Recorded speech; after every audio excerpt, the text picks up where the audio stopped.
Hello guys! Hello Aquarius! Welcome dito sa aking channel, Kapalaran 888 Aquarius. Alamin natin kung anong message or kapalaran or energy na posibleng gustong ipahiwatig sa iyo ng universe or ng ating mga tarot ngayong December 2024 sa usaping money, career, financial reading. Okay, Aquarius, tingnan natin ano ba ang ganap mo sa usaping pera. Okay, kumapa tayo ng isa pa. Aquarius. Okay, clarity and willpower. So, same with Gemini, nakikita natin na mayroong energy dito magkapare-pareho. At ang clarity na to and willpower is yung parang marami kang pinoprocrastinate, Aquarius. Ang dami mong pinaplano sa buhay, 2020, 2021, 22, 23, 24, matatapos na yung 2024, wala pa rin clarity. Yung iba gustong mag-abroad, gustong maging OFW, yung nasa ibang bansa na gusto nilang lumipat sa mas level up na country, yung iba gustong mag-retire na. Ang dami nyong parang sinasayang na energy. Parang nakikita ko siya dito na yung 2024, marami kang sinayang na oras para sa pag-iisip, sobrang pag-iisip. Hinahanap mo yung clarity, hinahanap mo yung sagot, hinahanap mo yung tamang daan, parang ganun. Parang nasa crossroad ka kasi, parang nasa two of swords ka. But for the month of October until December 2024, nakikita ko sa'yo dito na unti-unting nagliliwanag, di ba? Yung parang nakikita mo kung saan mo talaga kailangan na ilagay yung energy mo. Kasi minsan, di ba, confused tayo. Yung parang pagpasok ng taon, ang dami-dami nating New Year's resolution. And then pagdating ng middle ng taon, parang nawala yung New Year's resolution natin. Parang ganun. So dito nakikita ko sa'yo dito na merong parang liwanag na parang masisilaw kasi liwanag nito. It's clarity, it's enlightenment o to. Okay? So kung ano man ito na inspiration na pwedeng magdala sa'yo ng confidence or pwedeng magdala sa'yo ng lakas loob or pag-asa, nakikita ko sa'yo dito na nasa tamang direction ka. Okay? So Aquarius.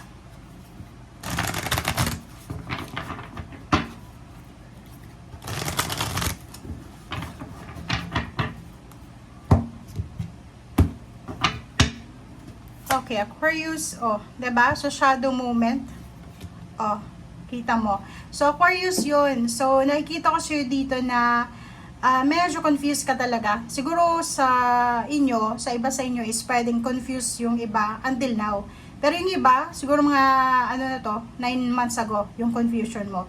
But nakikita ko sa'yo na yun, bago matapos yung taong 2024, siguro sa last week ng December 2024, maiintindihan mo doon, di ba? Maiintindihan mo kung ano iba talagang tamang steps, tamang move, tamang action, or saan ka ba nagkamali, ano ba yung mga kulang, bakit hindi nakuha, kung ano yung New Year's resolution mo last year ng 2023 for 2024, di ba? So nakikita natin dito na may clarity, may mga parang maiintindihan kayo kung bakit nangyari ito, kung bakit hindi ito pwede, kung bakit kailangan mong i-pursue ito, parang ganun yung energy mo dito. Okay?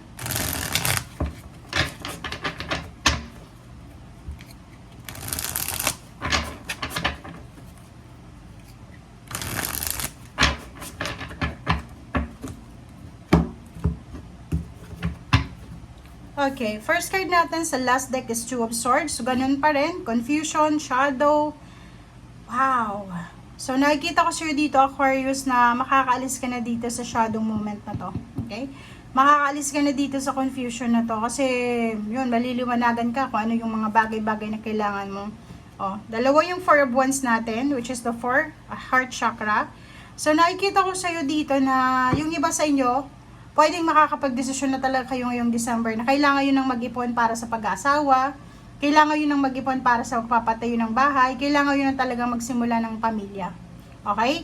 Or siguro may gusto kang buuin na foundation sa usaping pera, is either negosyo yan, gusto mong mag-aral ulit, maging doctoral, masteral, parang gano'n. So, nakikita ko sa'yo dito na yung eagerness mo na gawin to ay nandito pa rin. Pero yun na nga, may Seven of Swords. Nandito na naman yung Seven of Swords sa'yo. So mag-iingat ka kasi itong Seven of Swords na to is temptation siya. So yun, yung confidence level mo na sobrang nasa level up, pwede siyang bumaba ulit kasi napapaligiran ka ng mga taong medyo hindi resonated sa energy mo, yung parang mga selfish na tao. Okay? Parang, like for example, in a relationship ka sa taong ayaw ka mag-grow, 'di ba? Yung mag-progress yung buhay. Ay ganoon, na parang gusto mong mag-improve yung buhay mo, yung karelasyon mo, ayaw kang payagan, 'di ba? Gusto mo, feeling mo sa ibang bansa ka magiging successful, pero in a relationship ka or may asawa ka, hindi ka pinapayagan. So, parang ano siya yung pumipigil sa iyo. And pwedeng pagsisihan mo to sa bandang huli. Siguro sa ngayon, sorry. Siguro sa ngayon hindi ka pa magsisisi. Why not? Kasi 'di ba magsisisi ka in love ka pa, or parang siya pa yung buhay mo. Pero once guided ka, senior citizen ka na, pagsisisihan mo 'yan. Kasi parang iisipin mo, dahil sa iyo, dahil dito sa relationship ko dati, 'di ba? So Nine of Swords, Ace of Cups, nakikita ko sa iyo dito na yung pag-apaw ng cups mo, 'di ba? Yung financial health and then financial stability. Pwede mo yan makuha anytime. Kaso lang, ang problema talaga is kulang ka sa suporta. Okay? May mga tao na parang naandyan pag may kasayahan lang. Pero in terms na nandun ka sa Nine of Swords, yung hindi ka makatulog, insomniatic ka, may problema ka, may utang ka na kailangan bayaran, or kailangan mo mangutang, pero walang present na tao na dumadamay sa'yo. So, dito nakikita ko na ingat-ingat ka kasi parang nagsasuffer kang mag-isa eh, 'di ba? Dapat 'di ba, kung in a relationship ka, in terms of money in a relationship, dapat magkatuwang kayo. Kung yan naman is tungkol sa pamilya, nakikita ko na medyo ano yung pamilya mo, medyo selfish, parang ganun. So hindi nila nakikita yung efforts mo. Okay, Nine of Swords, confusion na to, alisin mo na siya. Okay, nandito yung Ace of Wands, yung confusion mo, yung what if na yan, nagpa-procrastinate ka, palitan mo siya ng confidence, di ba? Be confident, isipin mo na habang buhay ka may pag-asa.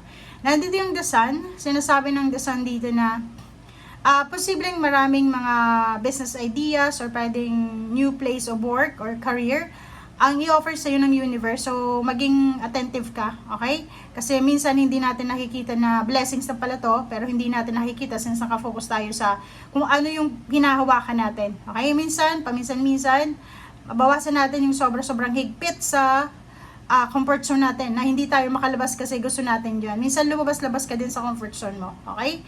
So, yun. Okay. Five of Pentacles. And then, the Magician. O, diba? Kung makikita mo dito, sinasabi ng baraha mo dito, Aquarius, na parang isang magic yung mangyayari sa buhay mo. So, pwedeng, ano to last week siya ng December, first week ng January 2025, and then last week ng December 2024. Para siyang isang magic, isang milagro, na yung financial problems mo ay posibleng ma-resolve siya. Okay? So, nakikitaan natin dito ng maraming choices and decisions. So, bibigyan ka ng pagkakataon ng universe na makaalas dyan sa sitwasyon na yan. Kailangan mo lang is mag-focus ka, di ba? Focus sa new beginnings. Focus kung ano yung gusto mong simulan ngayong 2025, simulan mo na siya. Huwag mo nang hintayin yung January 1. Huwag mo nang hintayin yung New Year's Day or New Year's Eve kasi anytime, any day, pwede kang makapagsimula. Dito sa Impress, sinasabi na impress yourself, di ba? Kailangan mong alagaan yung sarili mo, okay? Magpa-impress ka sa sarili mo, hindi sa ibang tao. Focus ka sa sarili mo. Focus ka sa sarili mong blessing, sa sarili mong strength. Huwag kang mag-focus sa ibang tao, okay? Sabihin man nilang selfish ka, pero sinasabi sa'yo dito na mahalin mo muna yung sarili mo. Huwag mong ibigay ng ibigay yung pera mo. End of the day, pag ikaw nangailangan, yun na nga, magiging Nine of Swords ka. Ikaw lang yung magsasuffer alone, diba? And kung makikita mo dito sa ilalim mo, may Princess of Cups, and then Ten of Pentacles. So, ibig sabihin, sorry pero if you're in a relationship, na medyo toxic yung relationship mo sa ngayon, posibleng once na nakalabas ka dyan sa toxic na relationship na yan, makakatagpo ka ng isang lalaki or babae. Kung babae ka, lalaki syempre. Or any gender. Wala namang gender yung zodiac signs. I mean, yung tarot. Sinasabi sa'yo dito, pwedeng makatanggap ka ng isang offer, love offer, na itong taong ito na mag-offer sa'yo ng love ay may ibubuga siya sa usaping pera. Pwedeng financially stable siya, mataas yung posisyon niya sa trabaho, madami siyang ari-arian, or yun, inheritance, or marami siyang pera. Parang yun yung literal na nakikita natin. So, yun, bakit ka magsasettle sa less? Bakit ka magsasacrifice sa isang bagay na alam mo na hindi mo deserve? So, etong darating na to sa'yo, if single ka, para sa'yo to. Pero kung in a relationship ka, may kasal ka, 'di ba? Parang ganun. So, nakikita natin na pwedeng temptation to na darating na pera. Okay, thank you for watching and see you again. Okay, bye, Aquarius.